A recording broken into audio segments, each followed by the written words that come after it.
What's this? Some folks call this thing here a guitar.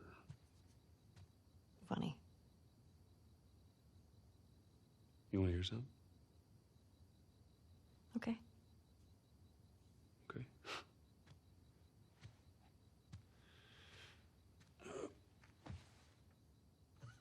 Promise me that you won't laugh. I won't laugh. I won't. I'm trusting you.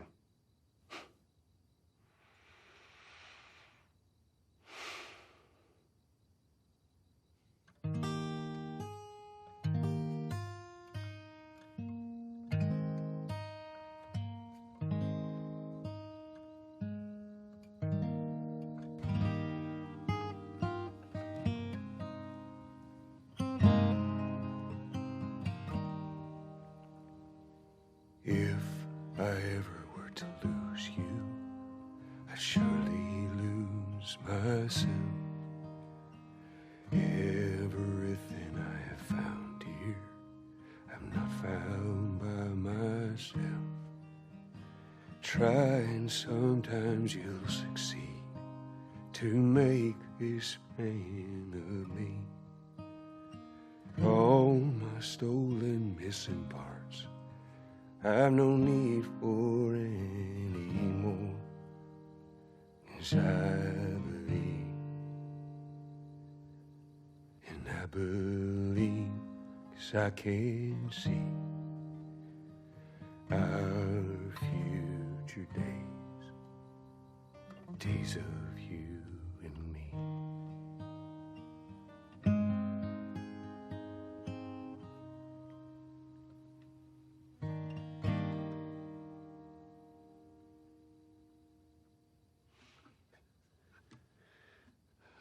There you go. Well, that didn't suck. When you think about the most controversial video game of the last decade, you have to include The Last of Us Part 2 in that conversation. I remember exactly where I was when that 2016 PSX teaser was revealed, and it absolutely blew my mind. It single-handedly started to fuel my hype train for a game that wouldn't be released until years later.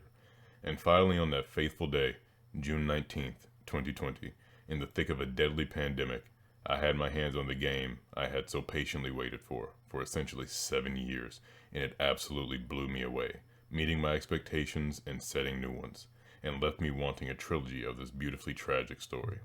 So it was interesting to see the other side of this case, where some people actually loathe the game, either never finishing it because of the leaks, never getting it, or, if you're this guy,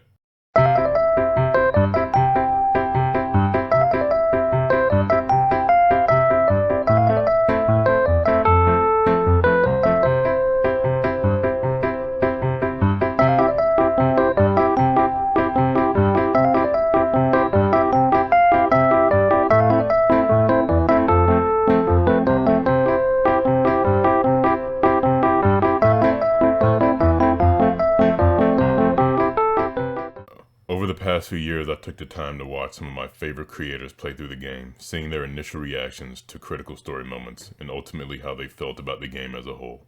And to no surprise, it was honestly a mixed bag. I've had some say they saw absolutely nothing wrong with the game, and the story is one of the best, while I've heard others say that this is one of the biggest examples of a failure in video game writing. And neither of them are inherently right or wrong, and I was genuinely curious as to why the difference in opinion was so dramatic. And well, I wanted to lay in on it.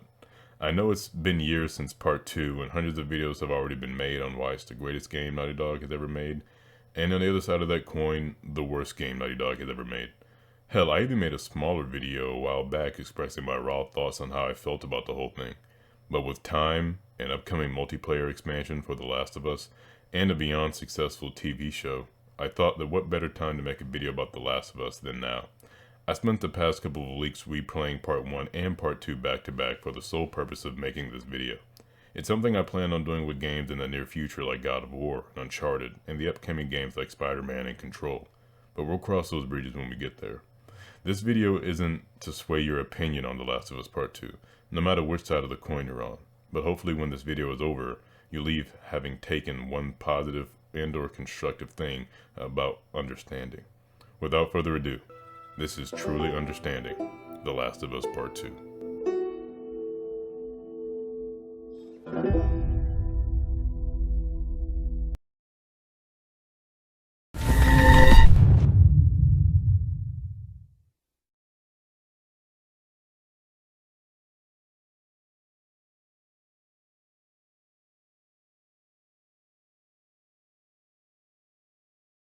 I want to start off this video by addressing the elephant in the room, the leaks.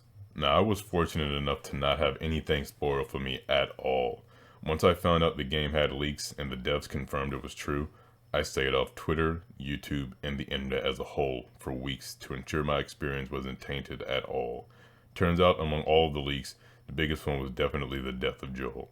Many people weren't okay with this. Hell, I wasn't okay with it. And the devs, specifically Neil Druckmann, knew a lot of us wouldn't be okay with it. But that's to be expected when you're killing off one of Naughty Dog's, dare I say, one of gaming's best characters. Now I think I can safely say that a vast majority of us expected Joel to die in Part 2. Way back when the 2016 PSX teaser dropped and Joel walked through the door, never showing his face, many theorized that he looked almost ghostly, dissecting the trailer frame by frame, trying to figure out how it would happen. In fact, Joel was never even shown in any trailer after that until the final one years later. And in those trailers, it looked as though Joel would be our companion for most of the game, which led to widespread confusion amongst the Last of Us community as to who Ellie wants to find and kill, and for what. The next popular theory was Ellie's girlfriend, Dina, getting killed, and with most of the trailer footage showing Ellie wearing Dina's bracelet and shots of Ellie searching for her after they got separated. Something that really hammered home this theory was the TV spot commercial for The Last of Us Part 2, where Ellie was surrounded by enemies, then looked down at Dina's bracelet, became enraged, and proceeded to slaughter all of them. I was never much for speculation. I usually take trailers and teasers for nothing more than what I'm shown, though it's fun to listen to others speculate. After all, The Last of Us is a 30-hour game, and a 2-minute trailer wouldn't reflect a fraction of that experience. But of all the trailers and teasers, there was one that I really did speculate on, and it was the Paris Games Week trailer, where the only familiar characters we see are the infected. At the time, Naughty Dog confirmed the character we now know as Abby had 4 letters in her name, with many including myself believing that it might be Anna, Ellie's mother. And it drew genuine excitement from the community as we were excited to get more of Ellie's past, and the line from one of the Seraphites, where they go, "They are nested with sin," as she presses a knife to her belly. I thought it was a pregnancy reference. And to add to the cast, including the writers, Neil Druckmann and Hallie Gross revealed at a PSX panel that they had gotten someone pregnant. So all of the pieces are there, but no one could draw a conclusion as to what would happen, which isn't a bad thing. It actually drew more excitement. Only thing is, because of the leaks, some people already knew that most of those things were a lie. Joel is murdered by this Abby character in the first 2 hours of the game with a golf club. All the leaks show is a muscular woman beating Joel to death, which led some to believe that Abby was a transgendered woman, which caused even more outrage, with many calling it SJW Part 2, and thinking Naughty Dog is trying to push some sort of agenda. Well, those people were wrong. Abby isn't a transgender, though that wasn't enough to start the outpouring of hate because of the way Joel's death was executed. But I also think that there was a bunch of things that contributed to the hate, with the biggest one I think being the altered trailer footage. Now, I don't inherently have a problem with this even now, because we've seen this everywhere, with Marvel and superhero movies, and even in other video games. Even Naughty Dog themselves have done this in the past, but it was mainly just chopped footage so it would appear to the viewer that certain things might happen. So when you play the game, your expectations are subverted in a good way, and we've seen it with The Last of Us, Uncharted 4, and The Lost Legacy. But I don't think Naughty Dog has ever replaced whole character models, switched older and younger models where in the game they aren't. During the whole Seattle sequence, Dina is your companion, but she was digitally removed from the trailers, and the icing on top of the cake what did it for most people?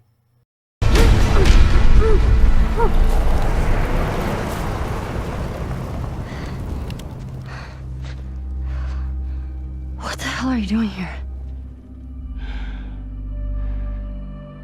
You think I'd let you do this on your own?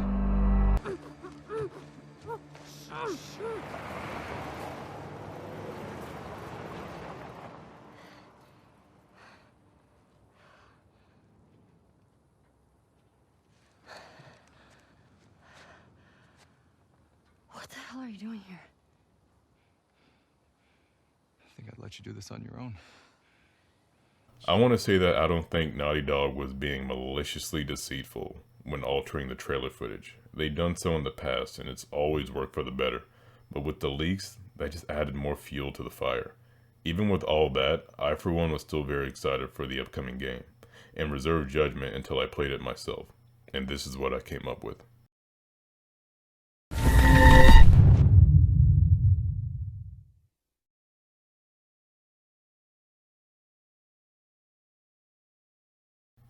Much like I start off most of my videos nowadays, this section isn't an in-depth review, critique, or analysis of The Last of Us Part 2. Although, if y'all would want to see that, I'd be more than happy to. I am, however, in this section going to touch on several story beats as it pertains to the reasoning for this video. So, Joel's death was tragic. It was unbearable to watch for the first time. It's up there with the opening of the first game, though I think that's intentional. Many people thought the way all of it went down was extremely careless and didn't make much sense.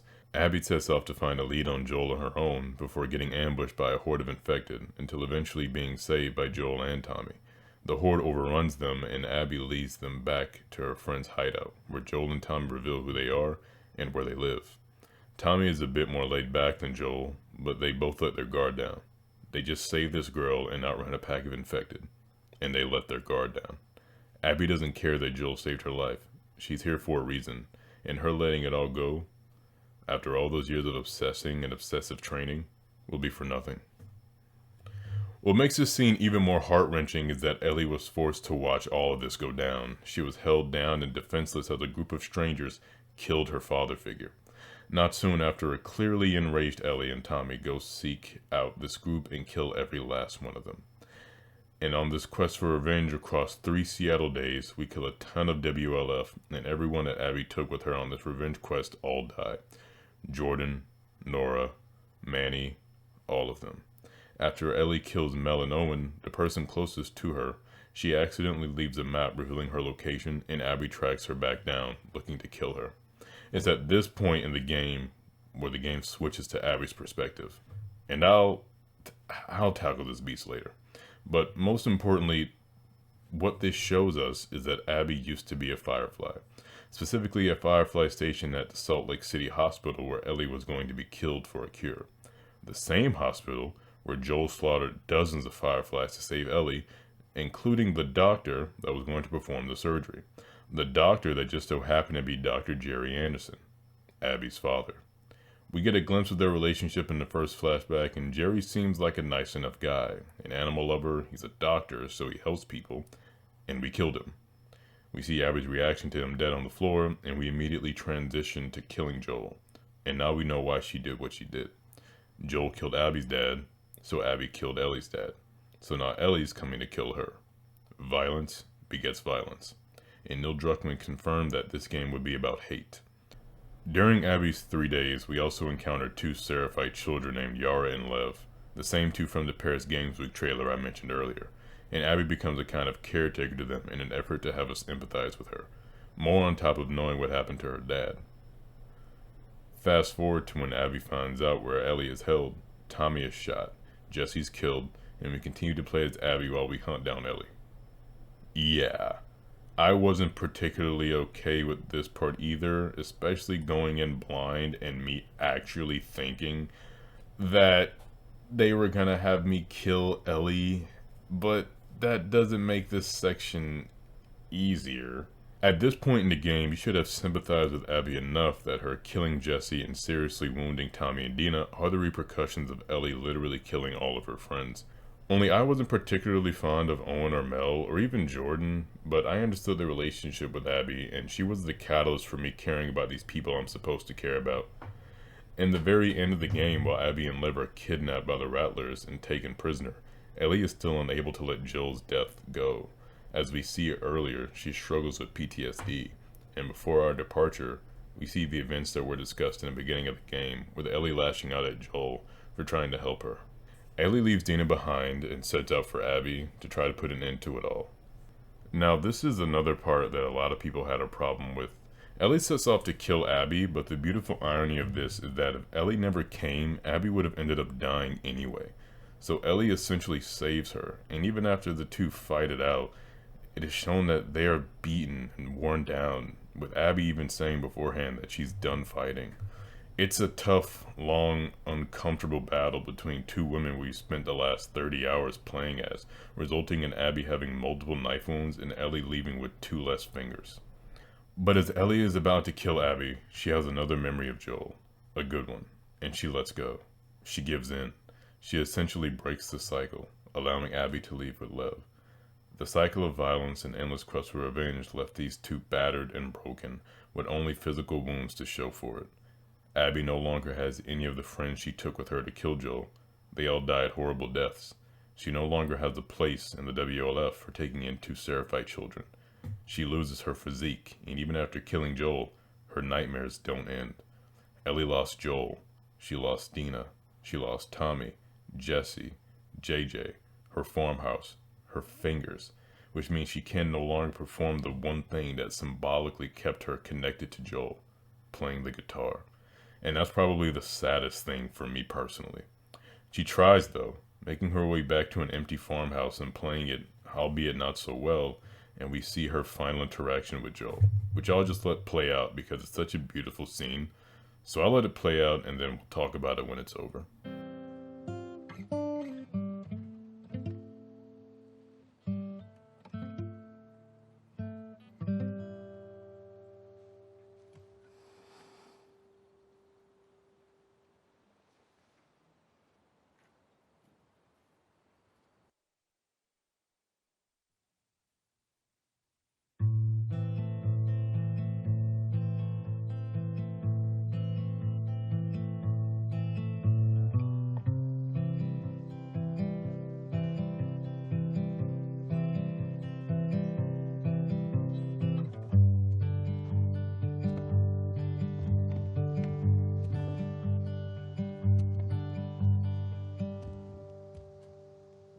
Hey.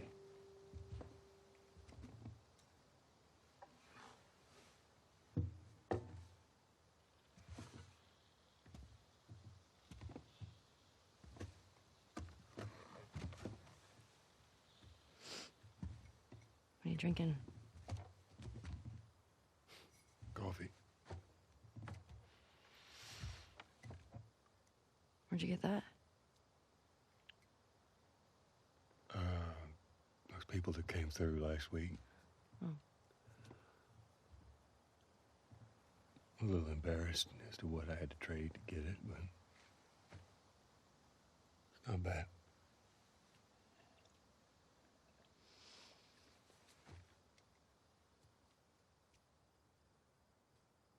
I had Seth under control.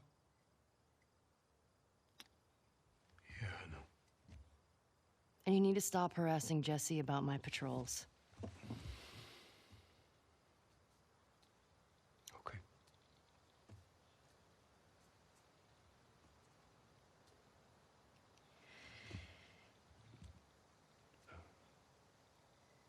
Dina. Is she your girlfriend? No. No, that was just one kiss. It doesn't mean anything. I don't know why she did that. But you do like her.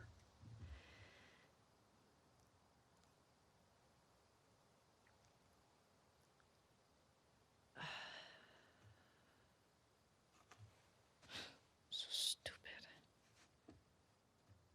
I have no idea what that girl's intentions are, but I do know that she would be lucky to have you.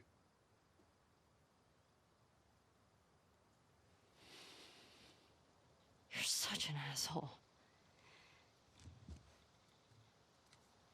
I'm not trying to. I was supposed to die in that hospital. My life would have fucking mattered. But you took that from me.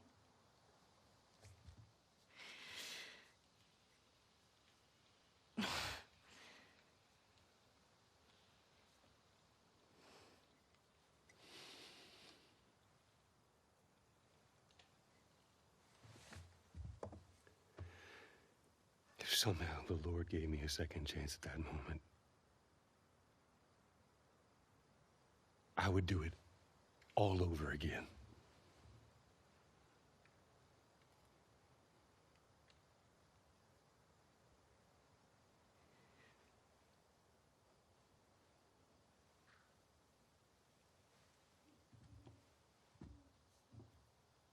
Yeah.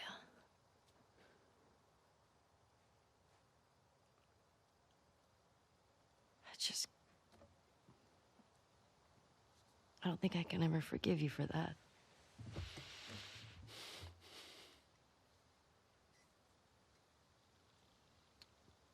But I would like to try.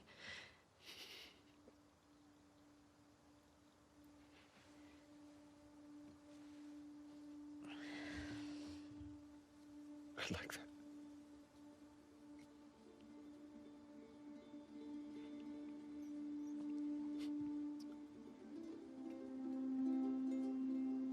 Okay.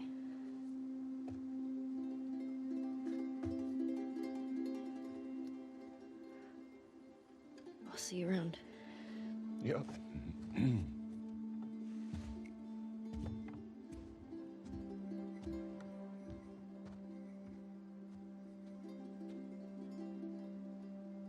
Ah, man. I know that hit you right in the gut. Even after all they've been through, Joel's action and especially his lie about it drove them apart. And the night before his death, Ellie wanted to try and forgive him, and she never got the chance to. And she has to live with that.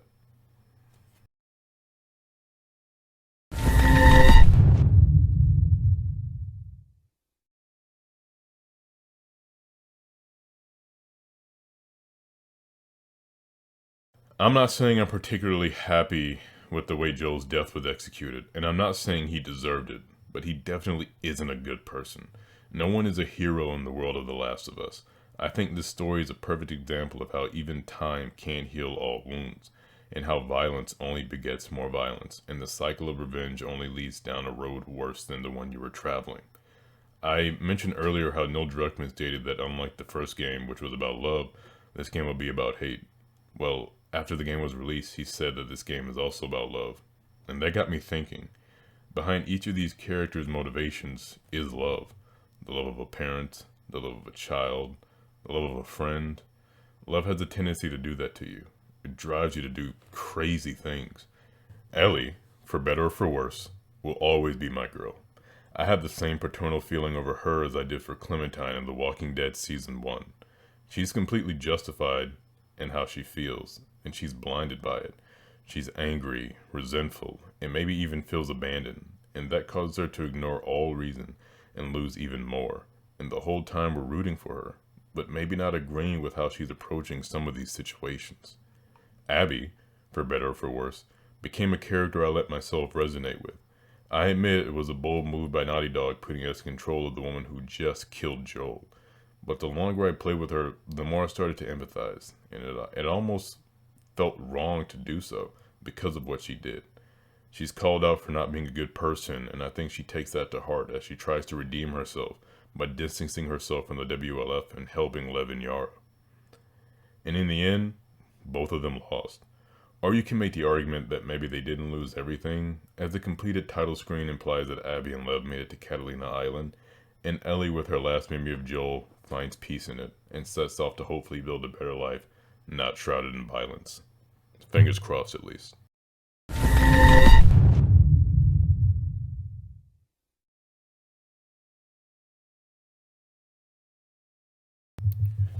The Last of Us Part 2 is truly a remarkable game, for better or for worse. It sparked countless debates, reviews, and conversations, and seemingly divided the fanbase. I'm glad Naughty Dog got to tell the story they wanted to tell, and not just copy and paste the first game. If I want to experience the first game, I'll go play Part 1, and I'll take an infected bite any day of the week to experience these two great games for the first time again. I just wanted to talk about the big talking points of this game. I don't know how long this video will be, but this is a 30-hour game, and I know it's older now, all things considered, but let me know down in the comments below if you guys would like a full-on critique and review type video. I'd love to make one. I know I didn't talk about the actual gameplay too much, or even the other 2/3 of the story, but I still can. Just let me know. I also wanted to put in here somewhere that The Last of Us Part 2 won 7 Game Awards at the 2020 Game Awards, including Game of the Year, and I didn't know where to put that, so I just put it here at the end. I just wanted to mention that for the sake of mentioning it, so there you go. It's just a lot of awards, and it still blows my mind. I haven't won that many awards my whole life, let alone one night. Jeez.